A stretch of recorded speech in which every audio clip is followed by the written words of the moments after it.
All right. Well, firstly, want to start off this Lottie Spaces by saying welcome, everyone. Welcome, Michail. Appreciate you for coming on here and speaking with our community today. And we also want to thank everybody that's going to be listening to this podcast in the future. So, my name is Austin. I am one of the partnership and community managers here at LottieFiles, and I am joined today by Michail Kouroupakis. Hopefully, I don't mispronounce that further down the line. It's great. Michail is the director of user experience at efood, which, for those of you that don't know, is one of the biggest food delivery services within Greece. So that's super, super interesting stuff that we're going to be talking about today. The purpose of this session, and of course, the purpose of Lottie Spaces, is simply to foster some great discussion. We want to exchange some ideas with our guest, of course, with the hopes of helping designers to build epic careers by listening to stories of designers that have built epic careers. So, this is going to be a fun one. The format of this session is super straightforward. We're going to do some introductions, provide some context around who our guest is and their journey. Then we're going to dive into some discussion, talk about how the guest found out about LottieFiles and how they implemented within their work. And then we are going to close it off with some closing items and some call to action. So, with that being said, Michail, I'll give you a more in-depth introduction, then I would love for you to give us your own version of your introduction. But from doing my crawling through LinkedIn and your different sources, so you're currently the director of user experience at efood, which I said is a delivery service based in Greece, and you are also a local leader and educational partner at the Interaction Design Foundation in Athens. So it seems like you've got a pretty good mixture of community, at least as it pertains to design. So I would love to start this conversation off. If you could talk to us about your background. So, where did you grow up? How did you grow up? And how do you think that those experiences shaped you to become the person that you are today? Okay. First of all, thanks, and hello to all of you guys. I grew up in Crete. Crete, I don't know if you know, it is a Greek island Hmm. with a very supportive family in a town called Sitia. It has a population of around of 8,000 people. Maybe for you it is a village, not a town. And which is a really safe and quiet place to grow up as a kid. I have a lot of memories of fishing with my grandma and grandpa and engaging in farming activities, maybe. So, as you can see, nothing with design. Yeah. My early exposure to technology came when my dad brought to home a white box, a PC, and Hmm. I started playing Snake and Flipper and messing around with wires. Um, but the significant things which shaped me as a character was when I was a student.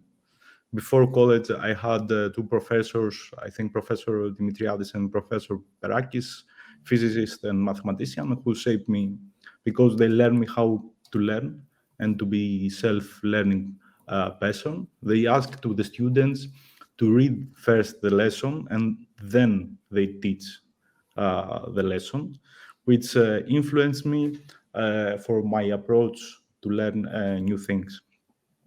However, the life is not great every time. And there was an unexpected turn was when I was 25 years old. My father passed away. Of course, this is life, okay?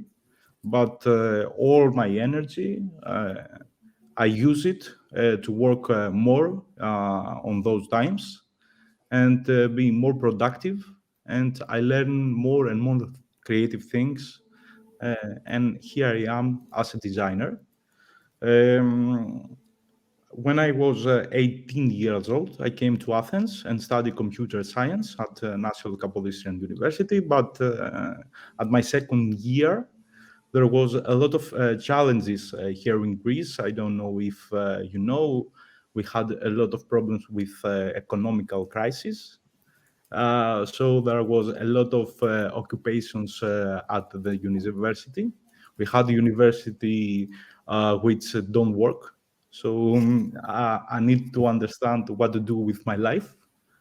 So with the support of a close friend, Dionysis Mavrotas, together we learn C Sharp and XAML, and programming language of Microsoft, and becoming Microsoft student partners and share our knowledge with others. This saved me to learn by myself and always try to be productive at any situations. And maybe this is a life lesson and a big advice for everyone out there. 100%. And I just want to start off by saying I really appreciate you for diving into the details there. I think, the reason that I like to ask this question to start off is because, like you said, you didn't really start off in the tech space. You kind of grew up on the farmer kind of piece right there. So, but who knows who's going to listen to this later down the line that started off similar to you and maybe didn't have access to technology until a little bit later on.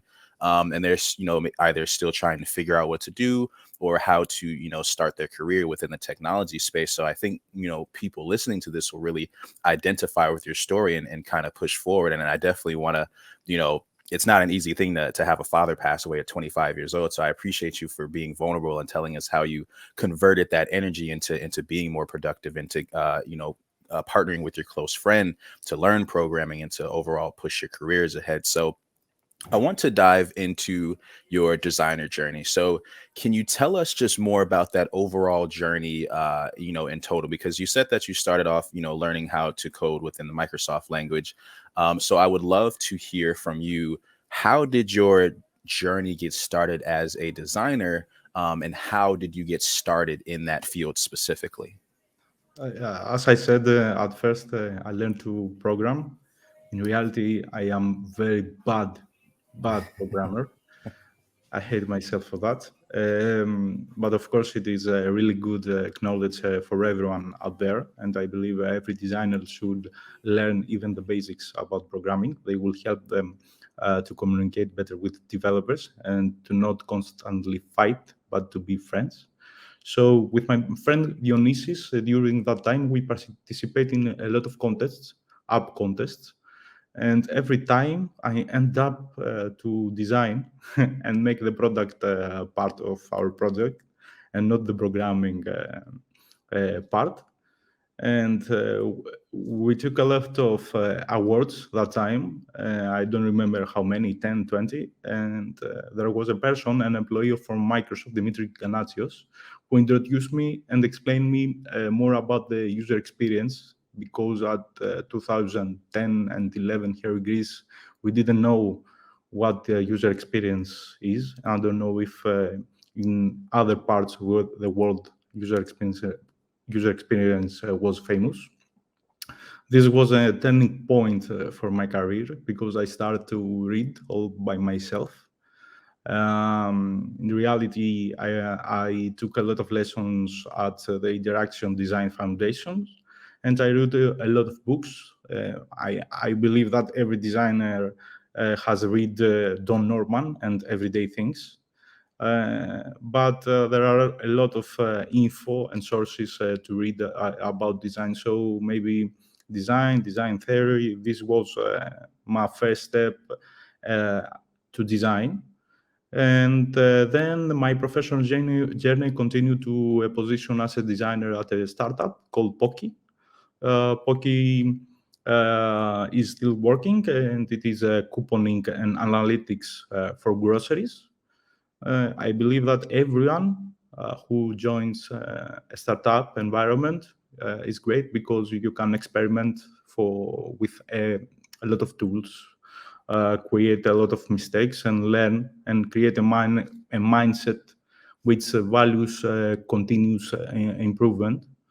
And in parallel with my friend Kostas Antonopoulos, we create Codica.io, a no-code platform for everyone to build apps. So as you understand, I have I had a lot of involvement into SaaS and B2C sector, even at my start, which this was great. But then there was a pivotal moment because I was in progress to leave the country due Mhm. to the crisis. And eFood came, and another amazing story starts. We redesign the app, we bring Lotties to the platform, we deliver a lot of stuff to people due to COVID situation. We keep growing to deliver everything, not only food and coffee. Here in Greece, we love food and coffee. And now we start to grow into the grocery space and whatever you have in mind in order to deliver at your door. And maybe not only at your door. That's awesome. And then I think you've been at eFood for 3 years, if I'm not mistaken. 4.5.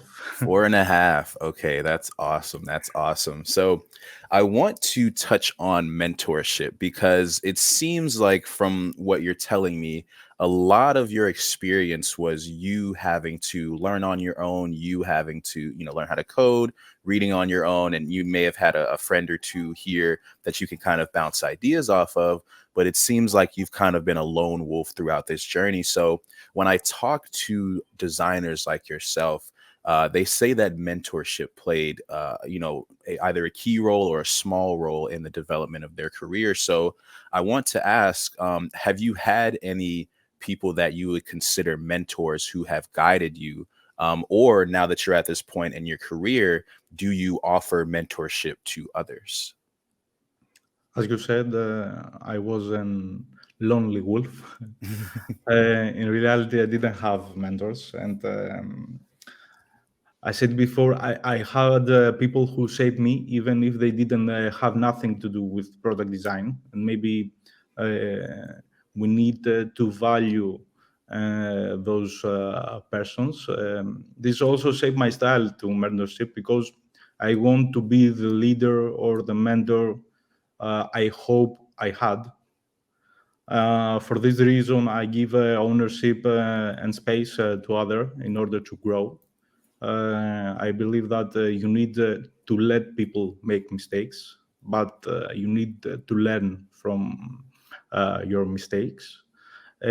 Patience is the key, but the most important thing when you mentor someone, you need to choose who you want to mentor. Yeah.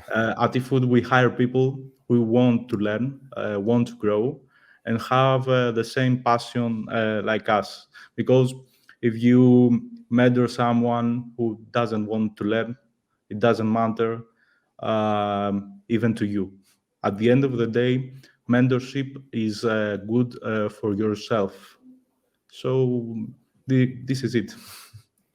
Yeah, I 100% agree that mentorship is good for yourself because you don't really understand a concept until you can teach it to somebody else. So at least that's what I tell myself. So on the same topic of mentorship though, so we talked about the lone wolf. We talked about how you had to kind of do things on your own. Where did you draw inspiration from going through this journey? Like, did you have like a favorite anime to where you're like, hey, I like kind of like the way they're designing this thing? Where did you draw inspiration from along this journey? Okay, in reality, books. I read a lot of books. I love Don Norman's book. I love the Indie Young mental model book. I also admire, Airbnb. Of They course. had created a strong emotional connection with customers. Also, they create the format Lottie, by the way. Mhm. um, but at the end of the day, we start in a blank page. If you want to lead, you don't need to follow or copy. Imitation, it is not a strategy. And if food is a leading brand, so we need to make the others to copy us and not the opposite. Of course, we have sources which we constantly check, like Mobbing, LottieFiles, Dribble, Behance. But at the end of the day, we start in the blank page, and we don't want anyone to see our animations, our app, and say, "Oh, this is a copycat." Mhm. So start in a blank page. This is my advice on that. Yeah, imitation is not a strategy. That's definitely a quote that's gonna stick with me. So, you touched on it a little bit of how you learned a little bit about the LottieFiles format through Airbnb, but I would just like you to expand on that story. So, at what point, or well, you just said it, but how did you come across LottieFiles, and then what initially drew you to the platform to the point to where you said, okay, I need to intertwine this within my workflow because it's going to make me a better designer. Okay, this is a big story because when I joined efood, we start to redesign all the app from zero. Um, so we create our design system before 4.5 years. It is still with us, and this was the best design decision we had ever had. And at that time, I saw the product, and uh, I saw no life, no magical moment at our product. So I would like to add motion to our app. Transitions are really hard sometimes to do it. So the first pivotal decision was to add something, just an element which is moving. Probably we could use a video format like MP4 or GIF or Jiffy. I don't know the correct pronounce. But after a lot of Googling, and maybe I searched also at GitHub, I don't remember correct, I found Lottie. And with some developers, we start to experiment with LottieFiles. And it was profound that it is really easy to add the Lotties to your app. And also, it was something magical because it is lightweight, and it is like to add just an icon, an image at your app. So after that, the decisions was really easy to us to incorporate Lotties to our project. Lotties are lightweight, and also after that, we thought to expand to more things. For example, when you build an app, you want the file size to be really small. And at first, we had made the mistake to add the Lotties inside our apps, iOS and Android, but then we decided to add them to be server-side and dynamic in order to not be at the app size. So now we have the ability to dynamic change Lottie files. And we use them, for example, to change all the app experience at Christmas, before 1 week, I think, to a Halloween experience, and provide, a magical moment to the user, because at the end of the day, we don't believe that our goal is only for someone just to order, but to provide something magical to say, "Oh, whoa, I did it! This was my goal, and it is great." And even at COVID time, maybe for us, it was a goal to provide those magical moments to Mhm. people who stayed home due to lockdowns. Mhm.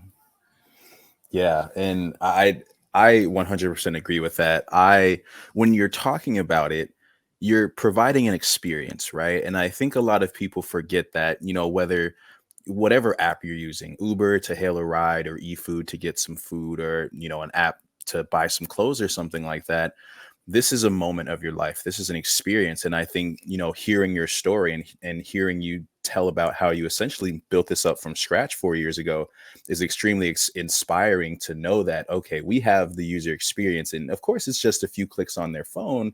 But at the end of the day, this is what's going to separate us from the competition because they're having a better experience while interacting with our application. So I want to touch on some base tools because one of the, I think, important features of LottieFiles is that while we do have our own, siloed service, one of the decisions that our leadership made was to not compete with other design companies like Figma and Adobe After Effects, but instead to complement them. So now we have plugins for Figma, plugins for After Effects, plugins for Webflow. So did you use any of these base services and integrate Lottie Files into that? Or I would love to hear your perspective on how Lottie Files has been integrated into your previous workflow and how it's become more efficient for you. Um, so right now, I think we use most of the times Adobe After Effects in order to create our animations, and we have integrated Lottie files on that. But the best use for us for Lottify is in order to discuss faster with our visual designer Anna Dana, to make comments. Because we are leading brand, we create a lot of illustration and animations. But if something isn't great, we don't release it. So we have a lot of back and forth in order to collaborate with other designers, and LottieFiles have helped us on that. After that, if we decide that this is the animation we want to provide to the users, uh, we need to discuss it with our developers, of course. And because sometimes there are a lot of bugs, something could happen, we need to have at the Lottie files a preview of the screen with the animation in order people at QA to check if the final result is as we expect. So for us, they help us to collaborate more and do our work more efficient. Before that, we need to check emulators, and probably we didn't have the flexibility to share our comments or share stuff with the shareholders. It was a really big mess. So collaboration, and I believe that great that we have LottieFiles for that. Yeah, and that's a response that I've heard time and time again is that the collaboration part is really that missing puzzle piece for a lot of people because like you said, whether you need to share it with shareholders, leadership or a different part of the team or something like that, it's great to be able to have this in an open place to where, like you said, especially if you're dealing with a global team and, some people are 12 hours ahead or 12 hours behind you, it's extremely hard to collaborate unless you have this type of service here. So are there any specific projects or design challenges where Lottie Files played a pivotal role in achieving that desired outcome? Like, do you have any war stories there, or could you share some examples of that? Yes, of course, Lottie file help you to have lightweight format, but this expand sometimes your creativity, and you create something really huge, which of course, if it was a video, it will be even bigger as a format. This is a challenge for us in order to have files, for example, only 1 megabyte as a desired outcome. And that's it. Lottie files always help with, I think there is a feature with compress the file, and it is really great to have it in order to have a small file size at our app, because probably could hurt the acquisition flow or the conversion flow, whatever.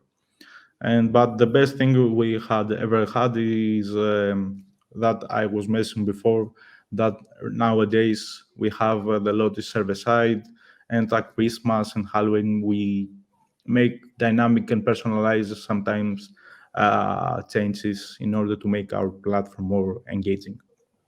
Awesome. Awesome.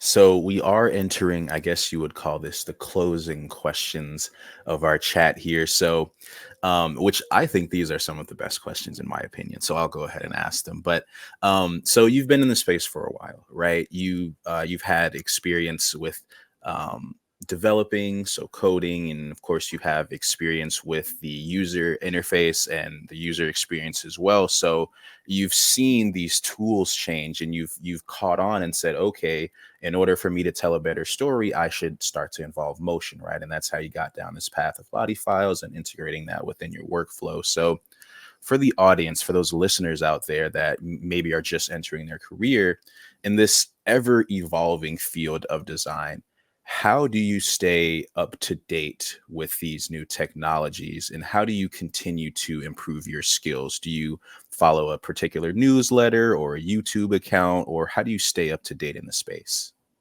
Yes, every day I read the TechCrunch, Crunchbase news related to both direct and not direct competitors, sometimes in even the stock market. Of course, a lot of post attacks. However, it is crucial to balance this information overload. So if you go to a vacation or some time off, you need to maintain your healthy perspective and not read anything. But this is the main source for me, and I read a lot of books, and I am in the point that I don't read anymore design books. I read the books which are different to my field in order to understand all the environments and have a better perspective for the world, because sometimes we read a lot of things about design and we are biased uh, by that. Mhm. So this is my way. It works for me. Maybe for someone doesn't work. You need to explore new ways, of course. And I cannot remember a newsletter. Maybe Lenny Radziski. I read some newsletter from Lenny, Mhm. but that's it. Yeah, that's awesome. And I really appreciate you for talking about how you're absorbing content that's not within your realm so you can get a better feel and you can start to have those ideas that some would consider are out of the box. And I think that's the first time I've heard that response. Usually people, have a newsletter or they're following a particular page on their social media and they're getting their content that way, but it's never really anything outside of design, which is again how I think you can think outside of the box. So um I want to talk about emerging trends and technologies because going back to it, right? This design field is ever evolving, and 5, 10 years down the line, we're going to have a whole new set of tools. And if you're not learning those tools, then you're not going to be as competitive in the market that's down the line. So, do you see any emerging trends or any emerging technologies that you think are currently shaping the design field? And how do you think that designers should adapt to stay relevant? To stay relevant, there is only one way to read everything, as I said Yeah. before, because I think it is a very easy question. AI, of course, has shaped us, and is the next trend, I think, for the next years, and devices like the Apple Vision and VR, all that stuff. We need to explore those things as designers and create experience to create experimentation with those. Also, for me, no code is really amazing for designers. I believe that the next founders, the next developers will be also designers. I believe that most design tools will go on that path. In reality, when I start as Microsoft student partner, I teach to others Microsoft Blend. Microsoft Blend was a platform with design and programming language, Mhm. and I can see this story, like Dreamweaver, for example, Yeah. uh, to take place again, but with better experience created from Figma, Sketch, or other design tools. And I think no code also, it is really great for everyone, because nowadays you can be an only wolf and you can build maybe a six figures company all by yourself.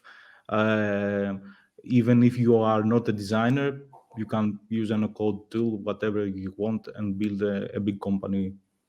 So AI, Apple Vision, and no code are trends will shape us in the future. And maybe the biggest advice I will have to everyone: start to experiment and try to build new things, and what and your company, I think. Hmm. Yeah, I 100% agree with you. AR, VR, AI, and no code, and these are all tools that are at the end of the day going to help out designers, right? You no longer need to learn how to code. You no longer maybe need to do this one particular thing that would take 5 hours, but now because of AI and no code, it maybe takes like 5 seconds. So in terms of efficiency, right, these are the type of tools and technologies that are going to allow us to build a much better and more fruitful career. So I appreciate you for sharing that there. Um, if you had to create a course, what would you talk about in that course? Okay, in reality, I have an article at Medium about that. I will talk about entropy. Um, I wouldn't like to create a course uh, like everyone to speak about the same stuff. Mhm. From my experience, entropy has a really big impact at the decision making. If you have a lot of opinions at the room, Mhm. it is really hard to decide what to do, even at the design level. If you have a lot of elements, a lot of colors to decide what to do, this make you even slower to deliver things. So design entropy for me uh, could help everyone to make decisions faster, not only at the design level but also at the product level. Mhm. Focus, do less, but with great depth and great impact.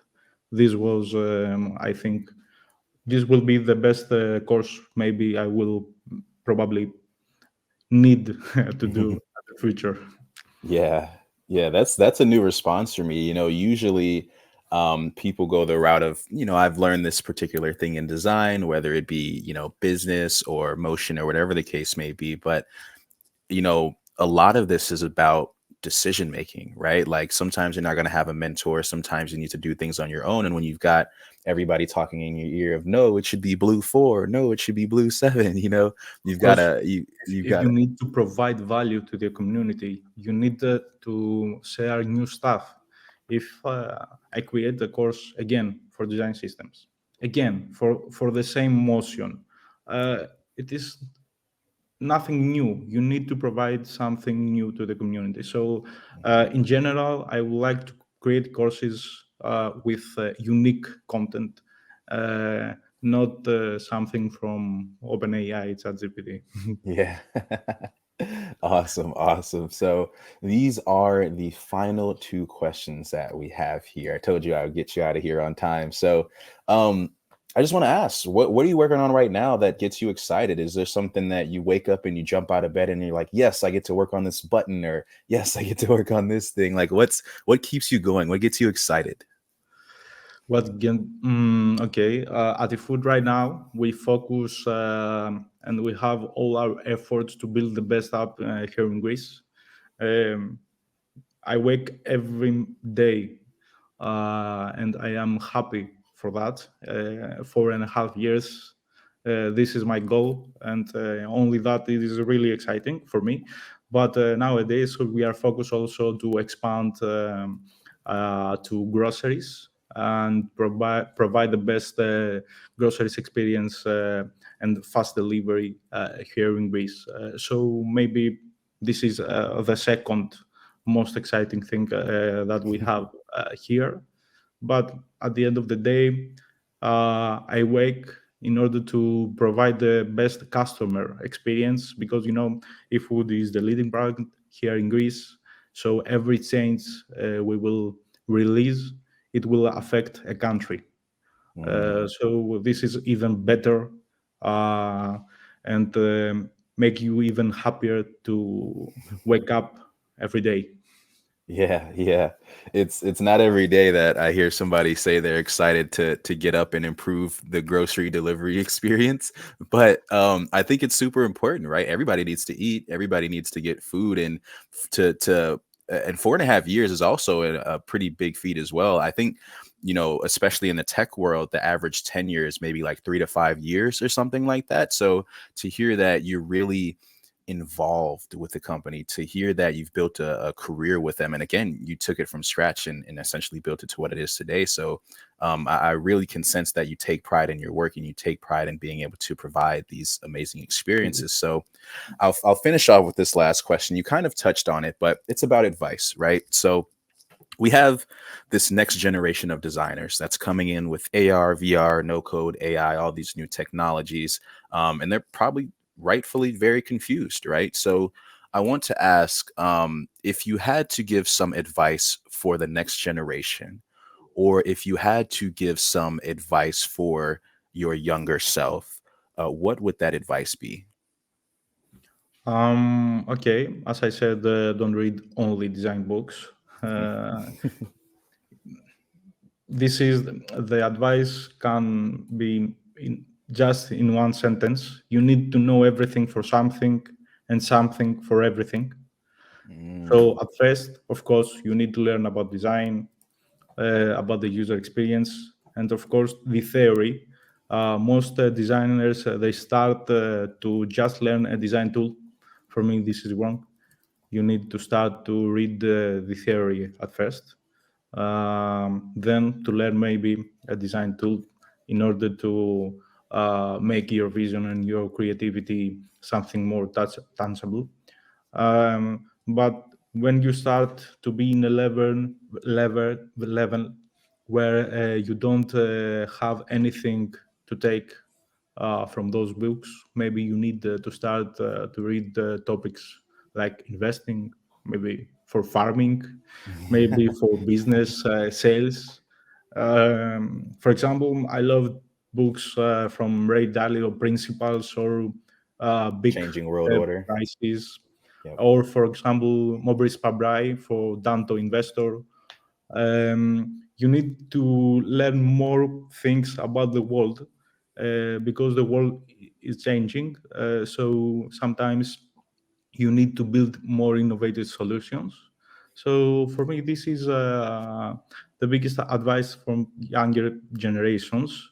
Mhm. Just read, and there are a lot of stuff to read, and sometimes I don't understand why people stay at some platforms and just check all the time videos with no sense, and they don't learn a new skill which at the end of the day probably will help you at your job, or not only at your job, at your company, or to create value at the community. And maybe this should be the greatest goal that nowadays we have maybe miss. I don't know why, but Mhm. I found that we have miss. We need to create value. We don't create value. Yeah, yeah, yeah. So just read, read, read, absorb that content. Don't just stay in the design field, right? You want to become holistic. And like you said, though, we're in the 2020s, right? It's going to be 2030 before we know it. And there's going to be a whole new set of rules, a whole new game plan. And how do you stay up to date? Just keep reading and keep updating your hardware, right? So, um, where can people follow up with you? Because, this is the end of the podcast here essentially. And I'm assuming people are going to listen to this and be like, man, I want to have a conversation with that guy, or I want to follow him because he said you provided so much value in this short conversation. So where can listeners follow up with you at? And also, how can listeners support you if they can? I think they can follow me at the LinkedIn, Michail Kouroupakis, and maybe if they want to read something about entropy, they can just check the article at the Medium.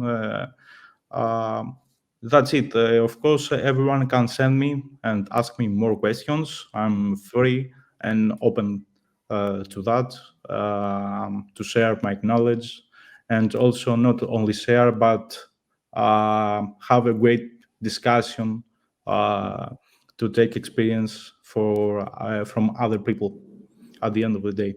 So that's it. I think it is really easy.